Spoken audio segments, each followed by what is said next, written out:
Hi mga ka-curtains! I'm Rhea and welcome sa aking another day, another mini vlog!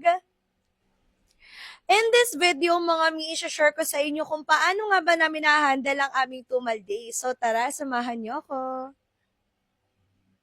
Sa mga kapwa namin mga live sellers, naranasan niyo na rin ba ang tumal days, lalo na sa panahong to? Sa totoo lang mga mi, hindi lahat ng live puno-puno ng viewers at mga orders mga mi.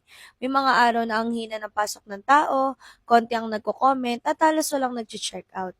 Pero normal lang naman to mga mi, pero imbis na panghinaan kami ng loob, mas lalo namin ginagalingan sa pagla-live. Ginagawa namin productive ang bawat minuto at in-explain namin ng maayos ang features ng curtain sa live, tulad ng 10 rings per panel na nagbibigay ng mas magandang bagsak at ng 6 inches hem sa laylayan for adjustment kung sakaling mabitin sa size. At syempre ang ating Balenciana double stitching sa taas ng grommet na mas nagpapatibay at nagpapatagal sa paggamit ng mga kortina. Sa live mga mi, kahit konti ang viewers, tinatrato namin silang parang VIP. Sinasagot namin lahat ng katanungan at nagbibigay ng honest recommendations.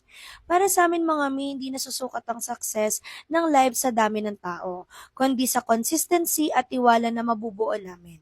Naniniwala kami na bawat tumal ng live ay paghahanda lang para sa mas malakas na sales, kaya tuloy lang ang energy, may tiwala at siguradong may quality. Habang tahimik, mas lalo kaming naghahanda.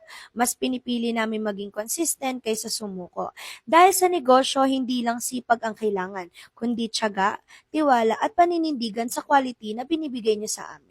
Thank you so much mga mi sa panonood at pagsama sa aking another mini vlog at abangan niyo na rin ang aking susunod na mini vlog mga mommy. Thank you guys!